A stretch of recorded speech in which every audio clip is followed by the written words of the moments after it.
မင်္ဂလာပါရှင် Sharing by Shirley Channel လေးကနေပြန်လည်ကြိုဆိုပါရစေဒီနေ့မှာတော့ဆရာဖေမြင့်ရေးသားထားတဲ့ငလင်လှုပ်လင်းစပွဲခုံအောက်ကိုဝင်အနုမြူပုံပေါက်လင်းမြောင်ထဲစင်ဝမ်းလျားမှောက်ဆိုတဲ့အကြောင်းအရာလေးကိုတင်ဆက်ပေးသွားမှာပဲဖြစ်ပါတယ်နားဆင်ခံစားပေးကြပါအောင်ရှင်ငလင်လှုပ်လင်းစပွဲခုံအောက်ကိုဝင်အနုမြူပုံပေါက်လင်းမြောင်ထဲစင်ဝမ်းလျားမှောက်ကျွန်တော်တို့ငငယ်ကမြို့မှာဟိုလူတစုနဲ့ဒီလူတစုခဏရန်ဖြစ်ကြတော့လူကြီးတယောက်ကပြောသည်ရှုပ်တယ်ကွာအနုမြူဘုံဆန်းနဲ့ကောင်းလေးစီကတလုံးလောက်တောင်းပြီးကျဲပစ်လိုက်အဲ့ဒါမှအေးသွားမယ်တဲ့နောက်လူကြီးတယောက်ကအနုမြူဘုံကျဲရင်ခမားပါတည်သွားမှာပေါ့ဆိုတော့ပထမလူကြီးကပြန်ဖြေသည်ငါချောင်းဖျားတက်နေမယ်တဲ့သူ့စကားကြတော့အားလုံးဝိုင်းရကြသည်အနုမြူဘုံကျဲချတဲ့နောက်ချောင်းဖျားတက်နေရောလွတ်မလားပေါ့ကျွန်တော်ငယ်စဉ်ကအိမ်ကိုအဖေမိတ်ဆွေလူကြီးတယောက်အလေရောက်လာတာမှတ်မိသည်ဒီလူကြီးဝင်လာတော့သူ့အရင်အိမ်ပေါ်ရောက်ပြီးအဖေနဲ့စကားပြောနေကြည့်ဧည့်သည်တယောက်ကနောက်ပြောင်လှမ်းနှုတ်ဆက်သည်ဟာဥပဦးကြီးကြည်စံအခုထိမမချာကြီးရှိသေးတယ်ကျွန်တော်ကတေးပြီးထင်းနေတာဆိုတော့နှုတ်ဆက်ခံပုဂ္ဂိုလ်ကြီးကမဆိုင်မသွားပင်ခွန်းသုံးပြန်သည်ဟာမင်းအာတုပလိုက်ဖို့ဝိတရားရှိသေးတယ်လေကွာခုနေမိုးနဲ့မြေကြီးညှက်တက်တောင်ငါမသေးသေးဘူးကျွဲချီရခွက်တဲ့ဝင်ပုံးကြံခဲ့မယ်စိတ်ချ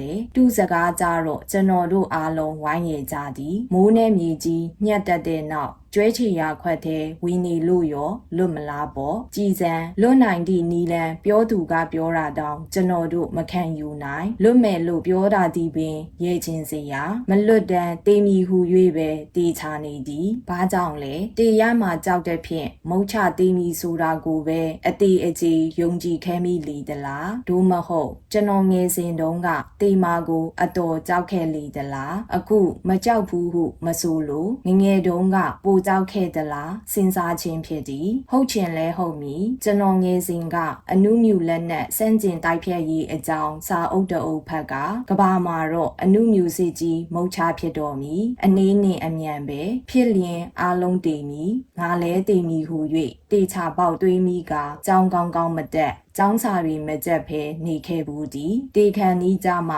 စာမေးပွဲတွေဖြေနေတော့ရောဘာအကြောင်းထူးမိလဲပေါ့သို့တော့စစ်ကယနေ့ထိဖြစ်မလားအနုမြူဘုံတွေကမပေါက်ကွဲသည်ကျွန်တော်လဲမတည်သည်နှစ်ပေါင်းများစွာကြောက်ခဲ့ရတာနှမျောစရာဒီကြားထဲတွေးကြောက်ခဲ့ဘူးသည့်တခြားအကြောင်းအရာတွေလဲနဲဒီရောမဟုတ်ကိုတိဘူးကြားဘူးသည့်တေးနိုင်သောယောဂမှန်သမျှစိတ်ထဲမှာဖြစ်ကြည့်ခဲ့ဘူးသည်မျိုးစွန်သောဆက်နာသွားစဉ်ချင်းတကောင်ကြိုက်သွားသည်ငှက်ဖျားပိုးအုံနောက်ထဲဝင်ပြီးတေးလေမလားစူးကိုင်းကိုလက်နဲ့သွားဖယ်ရာလက်ညိုးကိုစူးထိုးမိသွားသည်မေးခိုင်ပိုးဝင်ပြီးတေးလေမလားကြောက်စိတ်ရိုးလားဒါမှမဟုတ်အစိုးမြင်စိတ်နည်းနည်းလေးမှအသိမ်းအဆောင်အပွန်းပဲ့မခံနိုင်သည့်စိတ်တွေရောရှက်နေသည့်သဘောလား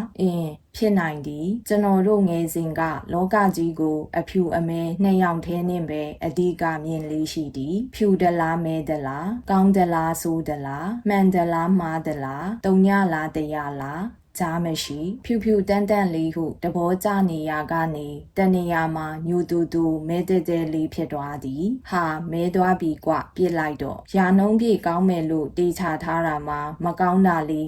9%ပါလာသည်ဟာသွားပြီမကောင်းတော့ဘူးကွပြက်ပြီး95%ကောင်းတာကိုထဲမတွက်တော့အဲ့ဒီစဉ်းစားနည်းမျိုးကြောင့်ကျွန်တော်တို့ဒီနည်းနည်းလေးတင်းဆောင်ချွတ်ချော်လင်းပင်အဆုံးစွန်ထိယူကသွားပြီဟုတွေးသည်ပြက်မလို့အရေးအယောင်ပြယုံဖြစ်သွားပြီးပြက်ပြီးကွမရတော့ဘူးဟုလက်လျှော်လိုက်တတ်သည်ထို့ကြောင့်ပင်အနုမြူဘုံတန်ကြားယုံနှင့်တေဖို့အတင်းပြင်လိုက်ကြခြင်းဖြစ်သည်မိုးပြိုမီဆိုလင်ကလွတ်လန်းလုံးဝမမြင်တော့အသက်ကြီးလာသည့်အခါအတွေ့အကြုံကတင်ပြတဲ့ဖြင့်လက်တွေ့ကြတွေးတက်လာသည်လားဒါမှမဟုတ်ငယ်စဉ်ကားထက်ခေါင်းမာကအလွယ်တကူနောက်မဆုတ်တက်ဖြစ်လာသည်လားသို့မဟုတ်ကြောက်ရဖန်များ၍ထုံလာထူလာလေသည်လားမပြောတတ်တော်ယုံတန်လောက်ကိုပေခံလာသည်6တာလန့်တာတွေအလွယ်တကူမကြောက်တော့ဖြူတာမဲတာနှစ်ခုတည်းမှတ်မထားတော့အကောင်းနဲ့အဆိုးနှစ်မျိုးတည်းခွဲမထားတော့မဲသွားညစ်သွားပြီဆိုသည့်အဝတ်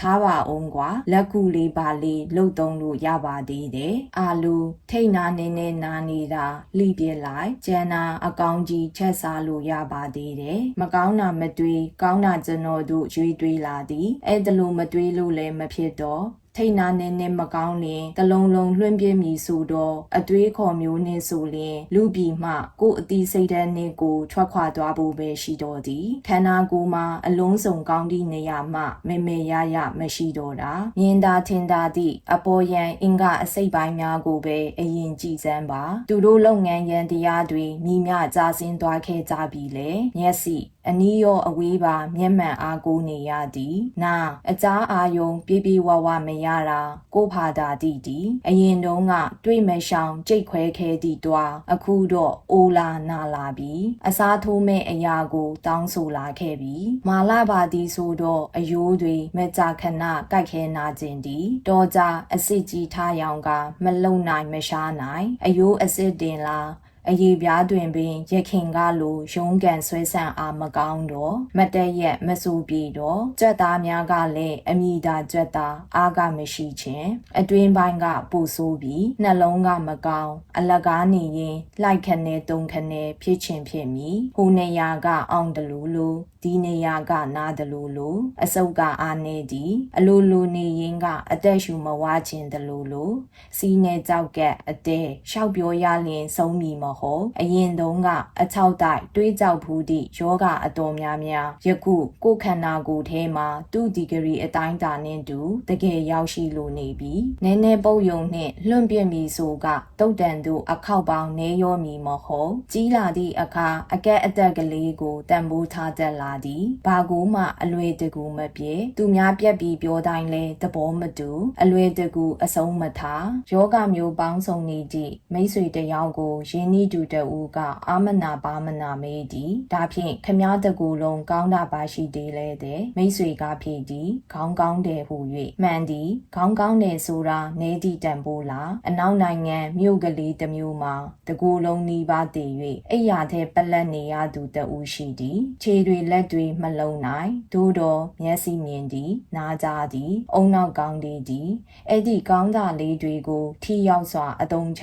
ရင်း၎င်းပုဂ္ဂိုလ်သည်အဲ့ဒီမြို့ကလေးရှိလူငယ်လူရွယ်များစွာ၏အတိုင်းပင်ခံကျွမ်းကျင်သူပညာရှင်ကြီးဖြစ်နေသည်သူတို့ပြဿနာတွေအဖြေရှာပေးသည်သူတို့ဘဝအတွက်လမ်းညွှန်သည်အားငယ်သူကိုအားပေးသည်စိတ်ဓာတ်မြင့်တင်ပေးသည်ထို့ကြောင့်အရေးကြုံလာလျင်သူစီပြေးလာကြသည်သူကလူငယ်ထု၏အားကိုးရာကြည်စံခေါင်းကောင်းတာလေးကဘလောက်တန်ဖိုးရှိလိုက်တယ်လဲတကူလုံးမလုံးနိုင်တော့ဘူးဆိုပြီးလွှင့်ပြလိုက်လျင်နှမျောစရာတကယ်တော့ကိုမပြေးချင်လဲအချိန်တန်လျင်သူများလွှင့်ပြမိကိစ္စပဲဘာအရင်လိုနေစရာရှိတယ်လဲ Asia Week Magazine မှာမြန်မာတို့ရဲ့ပြန်မြတက်တန်းကို60လို့ပေးထားတာဖတ်ရသည်ကိုနှင်းကဘလောက်များဝေးတော်လို့လဲကျွဲတူတန်းတူထဲကလိုက်ပို့ရတာတွေအရင်ကထက်စိတ်လာပြီးကိုထက်ကန်ဆိုးသူတွေတည်ရှိနေစေလူများထဲမှာရောတကယ်တမ်းဘလောက်ရှင်တန်ကြတော့လို့လဲမေးကြည့်လိုက်ရင်လူတိုင်းယောဂတစ်မျိုးမဟုတ်တစ်မျိုးခွဲတန်းကိုစီရထားကြပြီ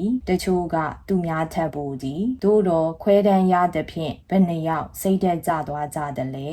ရှိတော့ရှိပါသည်အစပိုင်းခဏမှနင်းငိုင်သွားသည်မျက်နာပြက်သည်ငြိမ်သွားသည်သို့တော့တိတ်မကြပြန်ထောင်လာသည်တကူလုံးမကောင်းပေမဲ့ခေါင်းကောင်းသေးတယ်ဒါပဲပေါ့သို့တော့တတိတော့ထားကြသည်နည်းနည်းလက်ပေါက်ကတ်တာလေးတော့ရှိတပေါ်တွေးတိုးယောဂရှိသူကကျွန်တော်ခွက်သေးဆိုဒါမထဲနဲ့ဗျရေနဲ့ပဲတောက်မယ်တဲ့ဆိုဒါကိုဂယူးဒီဇိုင်းချောင်းသည်အရက်တော့မလျှော့နိုင်စီးချိုသမားကကျွန်တော်ရန်တောက်လို့မဖြစ်ဘူးဗျဝီစကီပဲတောက်မယ်တဲ့အရက်ချင်းအတူတူမှကက်ခွဲနေတယ်ရန်ကတကြားကချက်လို့တယ်အရင်အမြင့်ကိုရှောင်တီးတဘောဖြစ်သည်အဲ့ဒါလိုတွေတချို့ကတော့တကယ်ရဲရဲဝံ့ဝံ့ပင်ကို့မူလခန်းစားခွင့်တွေကိုဖျက်တောက်လျှော့ချခဲ့ကြသည်အချို့မစားအငန်မစားအစီအစိမ့်မစားတက်စာချက်စာမစားအချို့မုံမတုံးစားမတုံးငမ်းပြားရည်မတုံးငရုတ်ဒီမုံမတုံးကိုမစားဆေးလိမ့်မတောက်အရက်မတောက်လက်ဖေးရည်မတောက်ကော်ဖီမတောက်ကိုဘက်ကတာဝန်ရှိတာအားလုံးလုပ်ပေးမည် တို့တော့လက်တော့မမြောက်နိုင်ဆိုသည့်တဘောတွားတော့လို့တခွန်းနှခွန်းပြောယုံနဲ့တော့ထွက်သွားလိမ့်မည်မဟုတ်ဟုတော့တဘောပေခန့်နေသည့်လူတွေကျွဲချေရခွက်ထဲဝင်ပုံးမဲ့သူတွေမနှဲကြီးရှိတာကြီးလာတော့မှကျွန်တော်တဖြည်းဖြည်းတည်လာသည်တလောကတောင်အမေရိကမြို့တစ်မြို့မှာငလျင်လောက်တာဖက်ရတော့မိုးနဲ့မြေကြီးညက်သက်သည့်အကြောင်းတတိယသည်ငလျင်ကြောင့်ဖျားရှိခိုးကြောင့်ခမ်းမကြီးပြိုကျရာမှာကလေးတွေထက်လူကြီးတွေပူတည်ကြသည်ဘာကြောင့်လဲခေါင်မိုးကပြိုကျတာတွေကလေးတွေအပေါ်ကြမှာဆိုတဲ့ဖြင့်မိဘများကကိုနဲ့မိုးပြီးကာကွယ်ပေးကြသောကြောင့်ဖြစ်သည်ကြည်စံထိလွယ်ရှလွယ်သည့်လူခန္ဓာကိုယ်ပင်တခြားအသက်များကိုအကာအကွယ်ပေးနိုင်သည်ကျွန်တော်ငယ်စဉ်ကဆရာကြီးရွှေဦးတောင်းဤတသက်တာမှတ်တမ်းတွင်ပဲခူးငလျင်ကြီးလှုပ်စဉ်ကသူ့အားငယ်ပုံအကြောင်းရေးထားတာဖတ်ပြီးကိုပါရောရောင်အားငယ်သွားပူသည်ဒီလောက်အခိုင်အမာကိုးစားယုံကြည်လာခဲ့သည့်မဟာပထဝီမြေကြီးကိုယ်တိုင်တွက်ခါနေမှာတော့ဘဒုသွားအားကိုးမိလဲပေါ့မှန်သည်ငလျင်ဆိုတာကြောက်စရာအဲ့ဒါလို့ယခုတော့သင်ခန်းစာတစ်ခုရသည်မြေကြီးအားကိုးမရတော့လဲတခြားအားကိုးနိုင်တာရှိသေးသည်ဘာတဲ့လဲငလျင်လှုပ်လျင်နီးရစပွဲအောက်ကိုဝင်အပေါ်က10ထက်15ထက်လုံးပြိုပြီးလာလျင်တော့တေးချင်းတေးမီပေါ့သို့တော့မျက်နှာကျက်ပြိုကြယုံထုတ်တံပြိုကြယုံလောက်နှင့်တော့ဒုက္ခမရောက်နိုင်စပွဲခုံအောက်ကလူတထိုင်စာနေရသည်အဖေမိတ်ဆွေကြီးပြောဘူးသည့်ကျွဲချေရာခွက်ပဲဟုကျွန်တော်သဘောပေါက်လိုက်သည်ငလျင်လောက်ကိုအသာထားတလောကအနုမြူလက်နက်များအကြောင်းရေးသည့်စာအုပ်တအုပ်ဖတ်ကြီးဖြစ်သည်အဲ့ဒီစာအုပ်မှာအနုမြူဘုံအမျိုးမျိုးတိဆောက်ထားပုံအကြောင်း၎င်းတို့ပောက်ကွဲသည့်အခါအန်ဒီရဲ့တက်ရောက်ပုံအကြောင်းများအပြင်အနုမြူဘုံတံမှကာကွယ်ရန်နီလန်းများပါဖော်ပြထားသည်ဘုံခိုခြင်းအမျိုးမျိုးအကြီးစားအသေးစားအကောင်စားတာမန်ဘုံခိုခြင်းကြိုတင်ပြင်ဆင်ပြီးသားမရှိလျင်ဘလို့အရေးပေါ်အခြေအနေမှာဘယ်တို့ဘာကျင်းမှမရှိလျင်လဲစိတ်မပြတ်နှင့်သူ့တဘောတရားကဘုံဤပောက်ကွဲတုံခါမှုအားပူပြင်းလောင်မြိုင်းမှုအားတဲ့ရောင်ကြီးဖြာထွက်မှုအားတို့သည်ပောက်ကွဲသည့်နေရာနှင့်ဝေးလာသည့်နှင့်အမျှလျော့ပါသည့်ထက်လျော့ပါသွားသည်ဟုသောအချက်ပေါ်တွင်အခြေတည်ထားသည်ထို့ကြောင့်ပထမအချက်ဘုံတက်တဲ့ကြာမီနေရာမျိုးမှာမနေနှင့်ဘုံကျဲမဲ့သူက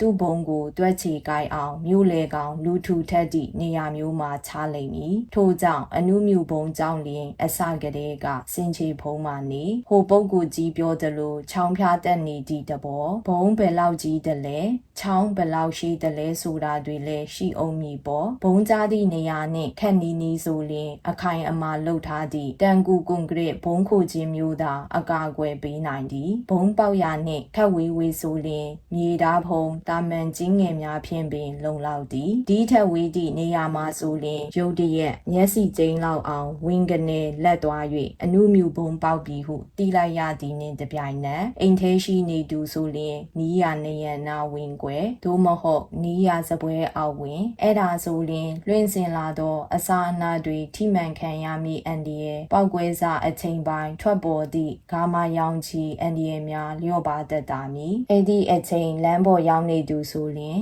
နီးရအုပ်ခုံနောက်မှာကွယ်၍နေမြောင်းရှိလျင်မြောင်းထဲခုံစင်ဝမ်းလျားမောက်ခေါင်းနှင့်လဲပင်ဟင်းလင်းဖြစ်မနေအောင်ကောလာထောင်ခေါင်းကိုပူထားအောက်ဖက်ငုံပြီးကွယ်ထားအဲ့ဒီလိုတွေသူ့စာအုပ်ထဲမှာအသေးစိတ်အချက်လက်တွေများစွာပါသည်ကျွန်တော်ဖတ်ရင်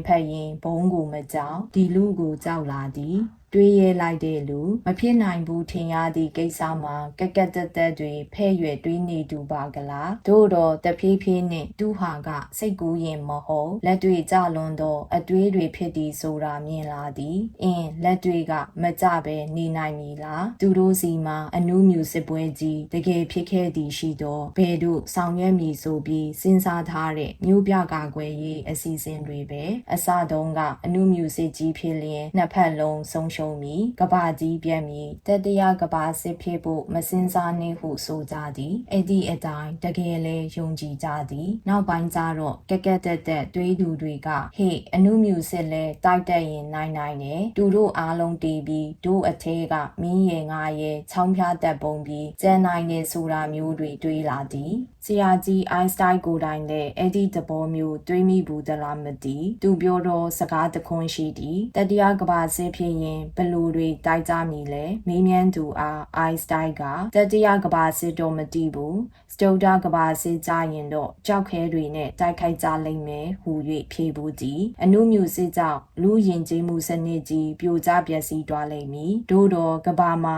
စစ်တိုင်းမဲ့လူတော့အနေနဲ့အများကြံ့ရစ်အောင်လိမ့်မည်ဟုသူယူဆခဲ့ပုံပင်ဂိုင်းမိတ်ဆွေလူရင်းကိုကျွန်တော်ပြောပါမည်လောလောဆယ်တစ်မှာယောဂဗနမျိုးရှိတဲ့နီအဲ့ဒီအထဲမှာဘယ်ယောဂကဘလောက်ဆိုးနေတဲ့နီရင်းနီတော့တငယ်ချင်းများဆိုရင်တော့ဟာဒီလောက်များဗျာကျွန်တော်မှာခမားထက်စိုးသေးတယ်ဗျဘလို့ကဘလို့ဆိုတာမျိုးကျွန်တော်ပြောလေးရှိသည်တို့တော့ခုတော့ထားပါတော့ယောဂဆိုတာပြိုင်စရာမှမဟုတ်တာပြီးကျွန်တော်ပြောချင်ဒီကယောဂဗျာကိစ္စတက်တက်မဟုတ်ပါစာဖတ်သူမှာဘာတွေအတွက်စိတ်ညစ်နေတယ်လဲဆိုပါတော့လုပ်ငန်းအတွက်လားဒါမှမဟုတ်လူမှုဆက်ဆံရေးနဲ့ပတ်သက်လို့လားဘာအတွက်ပဲဖြစ်စေရာခိုင်နှုန်းနည်းနည်းပါးပါးပျက်စီးသွားယုံနဲ့ငါးဟာတွေအလုံးတွားပြီးကုန်ပြီးပြီးပြီလို့မတွေးဘူးဖြစ်တယ်ဆိုပါတော့လူမှုရေးကိစ္စလူတစ်ယောက်နဲ့တစ်ကြိမ်အဆင်မပြေယုံနဲ့တက်တက်အဆက်ပြတ်ပြီးပြောလို့ဘယ်ဖြစ်မီလဲတော်ယုံလူတွေမကြီးနဲ့နိုင်ငံတကာ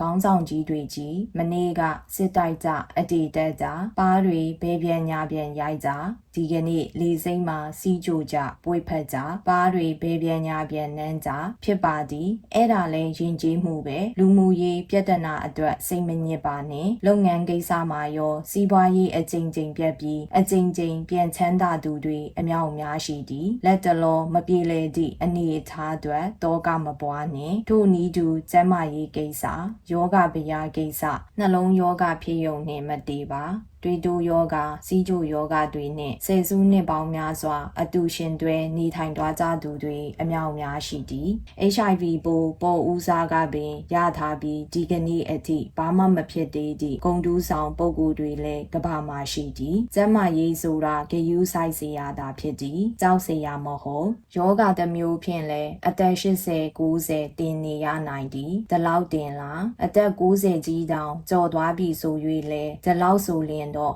ငါတက်တန်းကုန်တင်လောက်ပြီးသားတွေသမီးတွေမျက်စိမိတ်မသွားခင်ငါတီလိုက်တာကောင်းပြီဆိုတာမျိုးမတွေးနှင်အောင်ဇာတာသေးပါတယ်လို့အသက်120ကျော်ရှိမီဆိုကလောကကြီးဤဇက်လန်းဆောင်တွေကိုနောက်ထပ်မျိုးဆက်တစ်ဆက်စာမျှရှုစားခွင့်ရလိမ့်အောင်မီဒီကြားတဲ့အနုမြူစစ်ကြီးဖြစ်မီဆိုလျင်ရောညောင်ထဲစင်ပုံရင်တင်လွတ်ချင်လွတ်ကြံနေနိုင်သည်ကံကောင်းရင်စတုဒ္ဓကဘာစစ်ဖြစ်သည့်အခါပါဝင်ဆင်နွှဲခွင့်ရနေနိုင်သည်ကြောက်ခဲများများစုထားပိုကောင်းတီကခုကလေးကလေးကွာတလက်ဆောင်ထားလက်ဖြောင်းအောင်အပြည့်ကျင့်ထား